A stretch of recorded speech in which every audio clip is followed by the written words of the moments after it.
Hi guys, welcome back to the Nordic Watch channel. I'm Anders from Finland, and today we're going to take a look at the Seiko SNK809, which is about 15 years ago released Seiko 5 field watch, which is still very popular to this day. And I was quite hesitant to make a review about this watch since it is already so old, and Seiko has pretty much already released the successor, I assume, of this watch in the SRPH series. But since that series was released with a larger case, I think there is still a case to be made for this $100 wonder. It's just a great size at 37 millimeters for somebody with a smaller wrist like mine. I have a 6.5-inch wrist, and I'd say a 40 millimeter or so field watch will feel a bit large on a smaller wrist. So there is still a market for this watch, I feel, and it is still readily available at around 100 euros or dollars. So that's why I think we should take a closer look at this watch and at the value that it brings to the consumer. As a $100 watch, it does of course come with its own shortcomings, but more on those later on in the video. And also stay tuned for the end of the video where I show this watch on a variety of alternative straps. I finally also got a microphone in order to make the sound quality better for you guys, so give me a thumbs up on this video and let me know in the comments below if this has improved the sound quality. Now, to my knowledge, there are 4 color versions of this watch. You can get this in cream, blue, green or black. And I went with the black dial version since it is the most versatile, and I have to say I'm not a big fan of any of the other colorways. I think they're just really hard to pull off or combine with straps, and I'm a big fan of combining with new straps, so I went with the black one.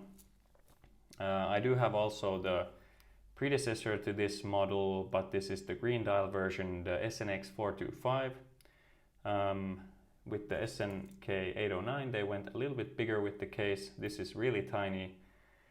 And then I also have a really beat up version of the SNZG13. Now this one has been sold in parallel with regards to time with the SNK809, and it is substantially larger at 42 millimeters. And I think still, when you can get this watch, and if you're a fellow with substantially above 7-inch wrist, I think you should still go with the SNZG13 model, because this is a really large watch compared to the SNK809. But that's it for those models. We'll be drawing some parallels to them further along in the video, but for now let's focus on the SNK809. If you want to get this watch and you want to support the channel without paying anything extra, I will be posting some affiliate links to the cheapest prices I can find on Amazon, Germany, UK and US. So if you want to support the channel and get this watch, make sure to use those links. It will be greatly appreciated. So one of the best selling points for this watch is for sure the size. It comes in at a little bit above 37 millimeters in diameter. It has only a 43 millimeter lug-to-lug distance. It has a thickness of 10.5 millimeters and a standard lug width of 18 millimeters.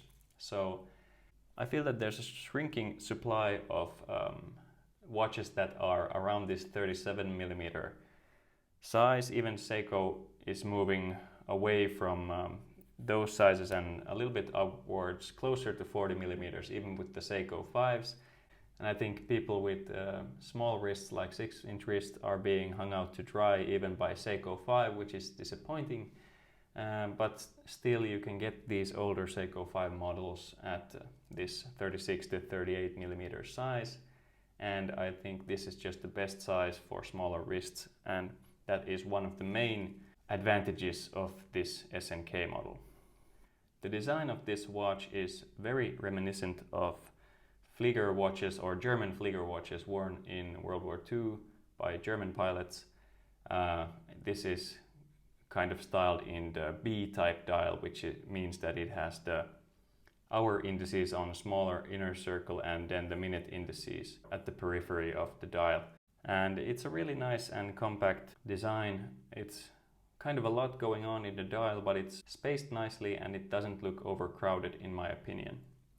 Even the Seiko 5 badge looks alright since it's so small, and I really like the fact that they went with a black date and day wheel matching the dial here nicely.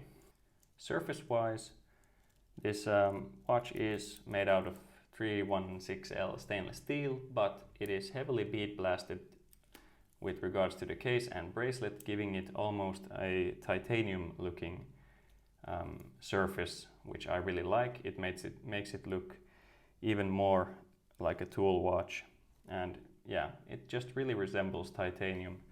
But of course, since it is a $100 watch, you do see some inconsistencies for cost reasons.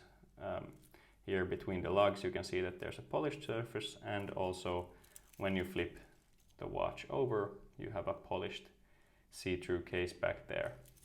So a little bit inconsistent, but that's understandable since it is such an affordable watch, and when you wear it on the wrist it still looks pretty much 100% bead blasted, so not a big problem there. The case size being this compact is also complemented by that really recessed crown at approximately 4 o'clock here, which is also matching the case in finishing. It's a push-pull crown and it is commanding that 7S26 movement which is inside this watch. Now the 7S26 movement is a really popular movement in these older Seikos. It's known for being really reliable and robust, but not being overly fancy, so you're not getting anything extra here, just the essentials. It beats at 21,600 beats per hour, counts with 21 joules, a day and date wheel, but I have nothing to complain about with the 7S26. It doesn't have hacking or hand winding, so you have to go with the Seiko shuffle to get it going, but personally that's no issue for me. One of the things making this watch a great watch for beginners or people that are just getting into the watch hobby, I feel, is that the see-through case back showcasing that really basic 7S26 movement is still something that is kind of exciting when you're getting into watches, getting to see all those bits and pieces moving around, and kind of the watch's heart and soul inside there is something really nice when you're getting into the hobby. And I think at least for me personally, it's something that increases the appreciation you have for a watch. So I think that's one of the great selling points with this watch if you're considering it as your first. The SNK models are sold on a variety of straps or on this stainless steel bracelet, which I opted for. You can go with these kind of nylon military style bands, or then you can go with, I think they're sold also on NATO straps, but I always recommend you get a watch on the bracelet, since if you want to get the bracelet afterwards, if you're regretting your choice with going with a NATO strap or something, it will more often than not cost you a whole lot more to buy the bracelet afterwards, and they're not that great, so you don't want to pay a lot for them. But speaking of the bracelet, we have this kind of a funny shape on the link here, kind of mimicking how, let's say, a link on this Certina diver is in 2 pieces or 3 pieces actually. Seiko does this with 1 piece, but still it's an okay bracelet. It does come with folded links, obviously. There's no hiding that here, and a stamped clasp with pretty simple mechanism here. Seiko 5 branding is on the clasp, however. Yeah, and hollow end links, also no surprise with this bracelet. And noise wise, let's put it close to the mic. Yeah, it does come with some sound effects, but for me personally, this bracelet is a-okay. Also, no taper on the bracelet, which is kind of unusual. So it's 18 millimeters from top to bottom. Oh yeah, and you get 3 micro adjustments. So I feel that that is enough to get a good fit with this bracelet. At least it was for me. Protecting the flieger style dial of this watch is a Seiko Hardlex crystal, which is Seiko's own hardened mineral crystal, which I personally do like. I have no problems with Hardlex. It's not as scratch resistant as sapphire, but it's okay. Not had any problems whatsoever, but if you do hit it hard on some surface, you will get a scratch. And as opposed to an acrylic crystal, you won't be able to polish it out that easily. Underneath the crystal, we have a matte black dial. No sunburst on this one, as Seiko 5s usually do come with sunburst dials, but this is keeping nicely with that field and tool watch aesthetic, keeping the dial matte black, which I like. Then we have those sort of pointy hands with which widen towards the middle of the hand, and then they come together back to a narrow point at the end. Quite like it. The hour hand is nicely going along the inner circle, which indicates the hours, and the minutes hand is going along the outer minutes track. All in all, I think that's pretty nicely executed. Maybe the minutes hand could be a little bit longer just to hit those minute markings a little bit more closely. The second hand is a lollipop counterbalance second hand with a red tip. Nice touch of color today, matching that Sunday text on the day wheel. We have a applied Seiko logo, which is really catching the light nicely there, and the Seiko 5 badge, which you are probably used to in this Seiko 5 models. Automatic 21 jewels printed on the dial, and all in all, I feel that this is a really pleasing aesthetic, and really like this dial personally. Also, the black day and date wheels on these dials make the day and date indications really sink nicely into the dial, and also that date font seems to be matching pretty nicely, not exactly with the minute markings font, but right now if the date would be 15, it would almost look like the 15-minute marking on the dial. We have some substantial Lume Bright Lume, which is Seiko's own Lume material, always the best one on the market in my opinion. We have some small pips at the hour markers, and then we have substantial lume on the hands. All in all, I think it's an appropriate amount of lume for a field or flieger style watch like this. Okay, let's talk more about the size and wearability of this SNK. Size for my wrist, it comes in at approximately 100 grams, making it really light even on the bracelet. So especially if you wear it on a leather strap, you pretty much forget you have it on your wrist sometimes, because it is also a very sleek kind of case. So let's put it on the wrist. So there you can see it on my wrist, and I always like to point out that watches always look a little bit larger on camera than they do in person from this angle, but yeah, I'd say this is a really nice fit for my 6.5-inch wrist, which is 16 or 17 centimeters approximately. This hugs the wrist really nicely, really no kind of issue size-wise, and still maintains really nice legibility due to the monochromatic color scheme of the dial, and of course fliegers and field watches are made to be really legible. So I really do like the size of this watch. I always like to compare with other watches just for reference. So here's the SNZG13, or the big brother of the SNK809 if you will, on my 6.5-inch wrist, and as you can see there is just a substantial difference with this 42mm as opposed to the 37 SNK. Yeah, I think for a smaller wrist the SNK809 is just a winner size-wise. Let's take a look at it on some different straps. Here it is on a beautiful espresso leather strap from Vario. Now Vario was kind enough to send me some straps for free, so I didn't have to pay for these. But I can honestly say, out of the few watch brands or watch strap bands that I've worked with, these actually are really nice quality for the price, or at least they feel great on the wrist.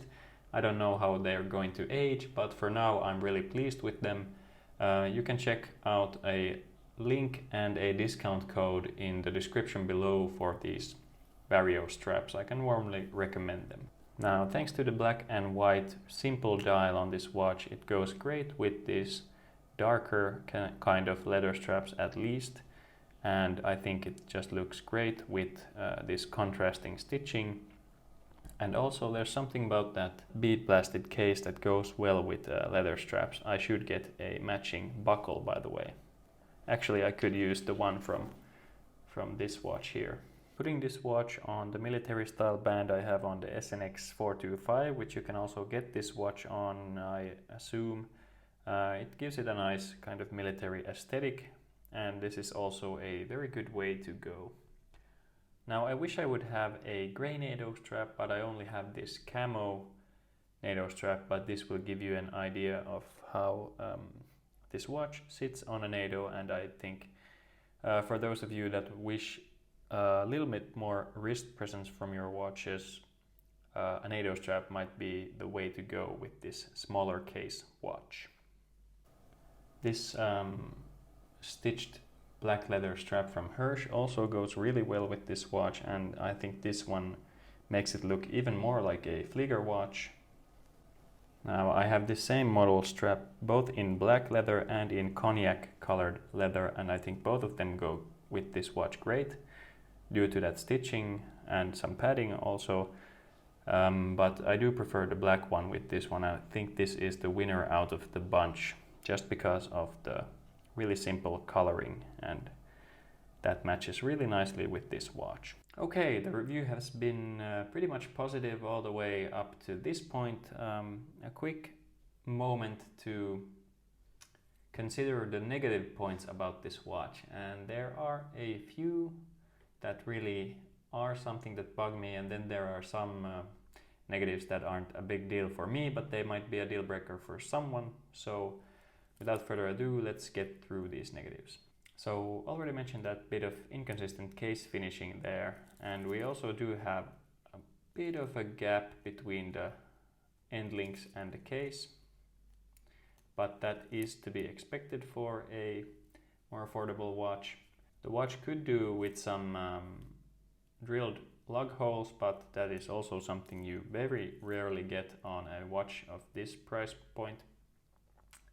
I really don't have that many problems with this aesthetically, but one thing about the functioning of this watch, or the specs maybe even more, is that it is only water resistant to 30 meters to my knowledge. So that is the big elephant in the room for me, because it is a field watch, and when I think about a field watch, I usually reflect on my time back in the Finnish military, and I try to think that, is this a watch that I could have worn for the whole duration of my service in the military, anywhere I went? And the answer is no, because this is not water resistant enough, and it would not have handled all the rough conditions. So that is one thing that bugs me. Maybe if this would be even 50 meters water resistant, I would let it slide, but I would prefer it to be 100 meters water resistant, which is not something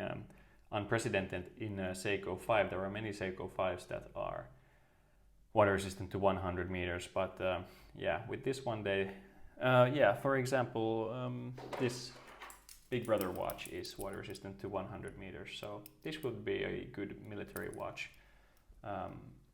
But yeah, unfortunately not for this one. Maybe they went a little bit more to the pilot side of watches and figured that if you are a pilot, you don't need water resistance, or else you are screwed anyways. That pretty much wraps it up for the negatives for my part. All the other things are things you can expect at this price point, like the kind of rudimentary movement, and of course the folded links bracelet, and not that great clasp, and all that kind of stuff that comes with a, let's say, a budget watch. So, but other than that, I think this is a great deal, and yeah, still a great watch to buy in 2022 in my opinion. If you found this video useful, give it a like and subscribe to my channel, Nordic Watch Channel. If you're interested, you can go check me out on Instagram at Nordic Watch Channel, and I just hit 2,000 subscribers, which is awesome. Thank you to every single one of you who have been watching my videos, liking my videos, commenting. I owe it all to you guys. I'm going to figure out a way to thank my audience later when I figure out what is the appropriate way to do so. Also, I will put affiliate links to the cheapest prices I can find for this watch on Amazon UK, Germany and USA. And also I will put some affiliate links for Vario straps, which I can really recommend you buy. So you can get a discount code from the description below. But that's it for this video. Thanks for watching everyone, and see you in the next one. Bye bye.